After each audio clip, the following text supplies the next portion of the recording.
어렵고 복잡한 법을 쉽고 재미있게 풀어드릴게요. 생활 속에서 유용하게 쓸 수 있는 법률 상식, 법률 톡톡.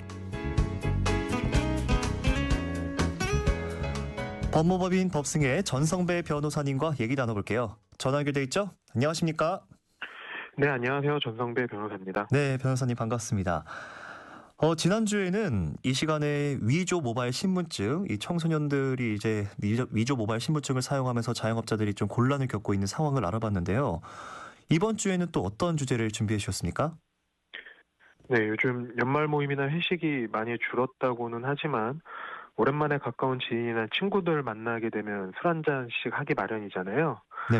그러다가 발생할 수 있는 오늘은 음주운전, 특히 술 마신 다음날 운전에 관한 이야기를 준비했습니다.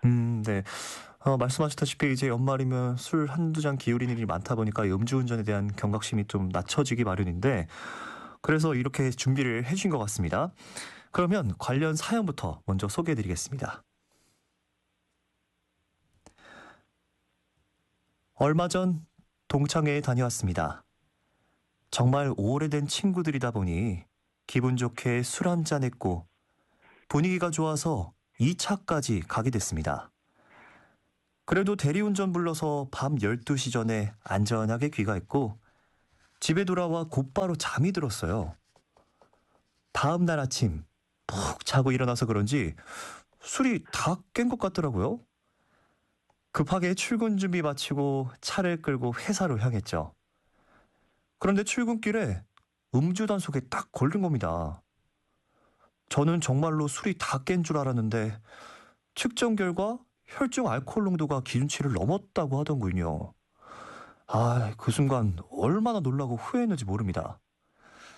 지금도 계속 반성하고는 있지만 결국 처벌을 피할 수는 없겠죠? 면허가 취소되면 앞으로 출퇴근은 어떻게 해야 할지 정말 막막합니다. 네, 이분은 음주운전 피하려고 전날 밤에 대리까지 불렀는데 다 이게 술이 깬 것 같다고 생각해서 운전을 했는데 아침 단속에 걸리셨어요. 이 사연처럼 요즘 아침 출근길에 숙취운전으로 단속에 적발되는 분들이 꽤 많다고요. 네, 그렇습니다. 연말 연시에는 전국적으로 음주운전을 집중 단속하기 마련이거든요. 충북 지역에서는 지난 11월부터 내년 1월 말까지 음주운전 특별 단속을 진행하고 있다고 합니다. 충북 경찰에 따르면 시간과 장소를 가리지 않고 적극적으로 음주 단속을 진행하고 있으며 특히 숙취운전 사고를 막기 위해 오전 시간대 단속도 불시하고 있다고 밝혔습니다. 그런데 요즘 송년회 등으로 밤늦게까지 술을 마신 분들이 술이 덜 깬 상태로 출근길에 운전대를 잡았다가 아침 단속에 걸리는 경우가 있거든요. 네. 특히 이제 사연처럼 잠도 충분히 잤고 술이 다 깼다고 생각해서 차를 끌고 나온 분들은 체내에 남아있는 알코올로 인해 음주 수치가 생각보다 높게 나와서 당황하는 경우도 적지 않다고 합니다. 제가 진행한 사건의 의뢰인도 전날 술 마시고 잠도 푹 자고 나서 아침에 운전했는데 음주운전이 적발 수치가 나와서 최대한 선처를 구한 사건도 있었습니다. 네. 이 숙취운전 그동안 참 얘기가 많이 여기저기서 됐었는데 특히 한국 사람들이 이게 아무래도 잠이 보약이라는 생각을 많이 하다 보니까 뭐 머리가 아파도 자고 나면 괜찮아질 거야. 뭐 마음이 안 좋아도 자고 나면 더 좋아지겠지 이런 생각을 하는데 이 술도 예외는 아닙니다. 보통 한숨 자고 일어나면 술 취했던 게 좀 괜찮아지겠지 그 술이 만병통치약인 것처럼 그렇게 생각하시는 분들이 있는데 아침에 이렇게 차에 시동을 걸었다가 좀 걸리는 분들이 계시는 것 같아요. 이런 식으로 가볍게 생각하다가는 큰일 나겠죠? 그렇습니다. 일반적으로 몸무게 60kg인 성인 남성이 소주 한 병을 마셨다고 했을 때 알코올이 분해되기까지 평균 약 5시간 이상 걸린다고 하는데요. 네. 하지만 개인의 건강 상태, 몸무게, 체내 흡수율, 체질 등에 따라 알코올 분해 속도가 당연히 이제 다 다른 것으로 알려져 있거든요. 네.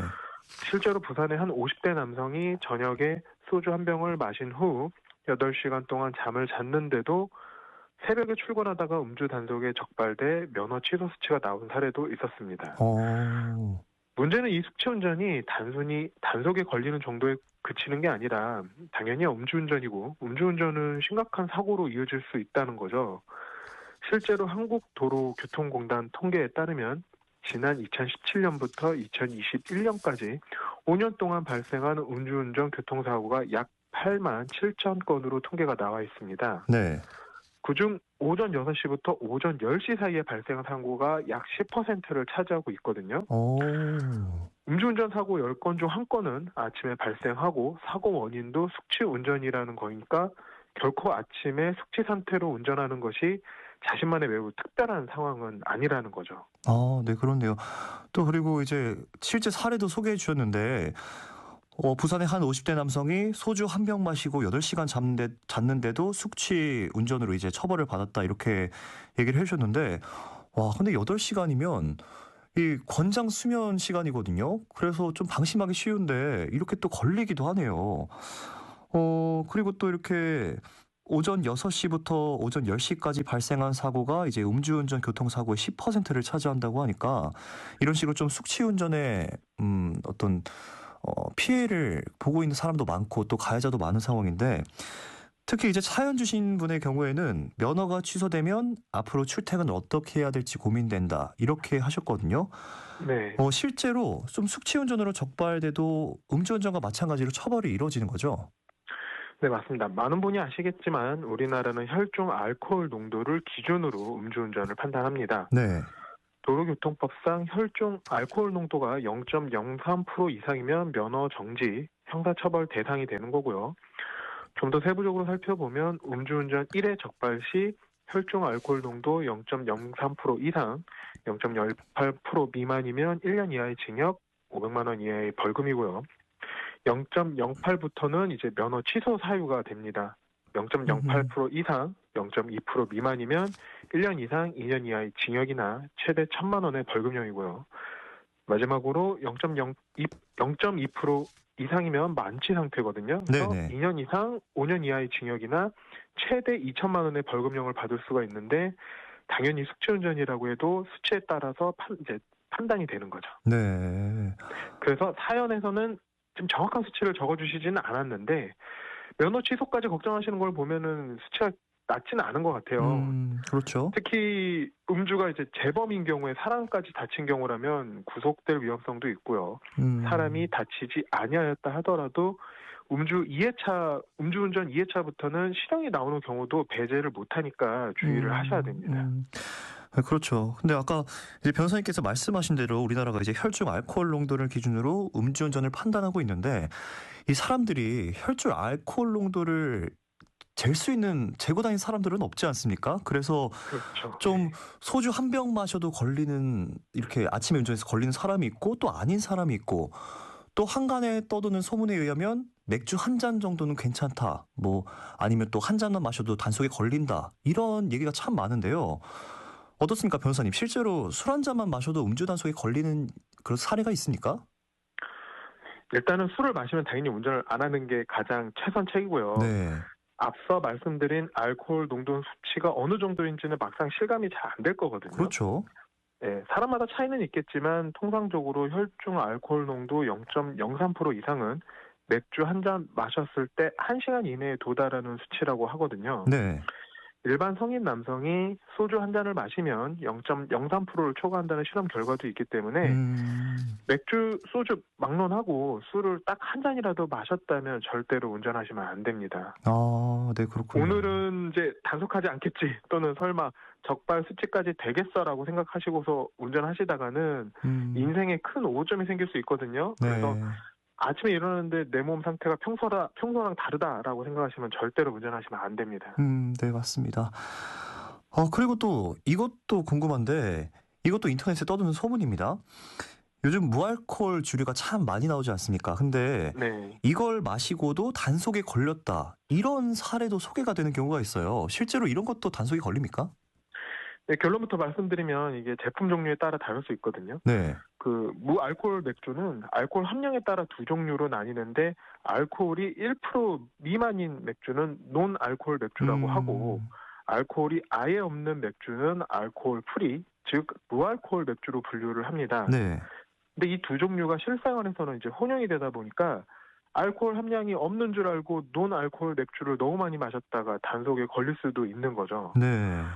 또 한간에서는 이제 목캔디, 뭐 슈크림빵, 술빵, 가글, 과일청 등 술이 아닌 음식을 먹고 단속에 걸렸다는 분들도 있는데 맞아요. 경찰도 이 부분에 대해서는 인지를 하거든요. 네. 그래서 이제 이러한 사실을 얘기를 하면 내가 술을 마신 게 아니고 다른 걸 먹었다고 얘기를 하면 음. 잠시 시간을 갖고 물을 입으로 헹군 다음에 이제 측정을 하게 되면 대부분 적발이 되지 않는다고 보시면 됩니다. 그러니까 뭐 슈크림빵 이런 술빵 이런 게 탐지는 될 수 있는데 그런 거는 보통 이제 물 마시고 그러면 억울한 상황은 네네. 생기지 않는 정도다 이렇게 얘기를 하면 되는 거겠네요? 그렇죠. 그리고 네네. 이제 요즘 단속할 때 비접촉 음주 감지기를 사용하다 보니까 간혹 이제 부정확한 수치가 나올 수도 있거든요. 네네. 네, 그럴 때도 당황하지 마시고 좀 이따가 음. 음주 측정기로 다시 정확하게 측정해 달라고 하면 경찰이 그걸 다 응해 줍니다. 네네. 뭐 빵 이런 거 먹어서 걸릴 염려는 안 해도 될 것 같고요. 또 그리고 노알콜, 알코올 프리 이거 모르시는 분들 꽤 많을 것 같아요. 이것도 네, 맞아요. 예, 네. 맥주 고르실 때 이게 아무래도 맥주 회사들도 이제 알코올이 적다는 거를 좀 강조하려다 보니까 노알콜도 자칫 보이면 알코올 프리로 보일 수 있을 정도로 그렇게 광고를 하는 경우가 있거든요. 그래서 우리 청취자분들도 구매를 하실 때 이게 노알콜인지 아니면 알코올 프리인지 잘 구분하셔서 드시고 운전하셔야 될 것 같습니다. 그런데 이게 아까 이제 음주 측정 얘기도 계속 얘기가 나왔는데요. 근데 이렇게 음주 측정을 하는데 겁이 나시는 분들도 좀 있어요. 이렇게 네. 겁이 나서 경찰의 음주 측정 요구를 거부하면 이렇게 음주운전 한 것 이상으로 좀 처벌을 받지 않습니까? 네, 경찰관은 이제 음주운전이 의심되는 운전자에게 5분 간격으로 3회 이상 음주 측정을 요구할 수가 있고요. 네. 운전자가 이를 거부하면 음주운전 여부와 상관없이 바로 현행범으로 체포할 수도 있습니다. 네. 그리고 혐의가 인정되면 1년 이상 5년 이하의 징역이나 500만 원 이상 2천만 원 이하의 벌금형에 처할 수 있거든요. 음. 네, 이러다가 또 음주 측정을 거부하는 과정에서 경찰과 다투기라도 하면 공무집행 방해죄가 추가가 되고 결국에 음주 수치가 나오면 음주운전죄는 당연히 추가가 되거든요. 네. 근데 이제 더 최악의 상황으로 단속 피해서 도주하다가 사고 내고 이제 도망가면 뺑소니, 즉 특가법상 도주치상이 또 해당해야 하기 때문에 정말 이러면 이제 최악의 상황이 되는 그쵸. 거거든요. 그래서 결국엔 음주운전을 했든 안 했든 경찰의 음주 측정 요구에는 응하시는 것이 가장 좋습니다. 네, 알겠습니다. 그리고 끝으로 아까 이제 오프닝에서도 말씀드렸는데 우리 지금 많은 분들께서 연말 모임 관련해서 술 약속 잡고 계시고 우리 들으시는 청취자분들 가운데서도 그런 약속 잡고 계실 분들 많을 거란 말이죠. 우리 네. 변호사님께서 청취자분들에게 당부의 말씀 해주실 수 있나요? 이제 철학자 아우구스티누스는 술은 사람을 매료시키는 악마고 달콤한 독약이며 네. 기분 좋은 죄악이다라고 말했거든요. 네. 네, 적당한 음주는 삶에 활기를 주지만 지나치면 건강을 해칠 뿐만 아니라 음주운전의 원흉이 된다는 사실 꼭 명심하시길 당부드리고요. 네. 저녁에 술 모임이 있다면 아예 출근할 때부터 차를 두고 가시거나 대중교통 또는 대리운전으로 안전하게 귀가하는 게 무엇보다 현명한 방법입니다. 네네. 음주운전 나뿐만 아니라 내 가족, 내 이웃의 삶을 송두리째 앗아가는 아주 위중한 범죄라는 사실 꼭 기억하시기를 바랍니다. 네, 알겠습니다. 오늘도 실생활에 도움이 되는 법률 상식 잘 들었습니다. 지금까지 법무법인 법승의 전성배 변호사였습니다. 변호사님 고맙습니다. 네, 감사합니다. 네.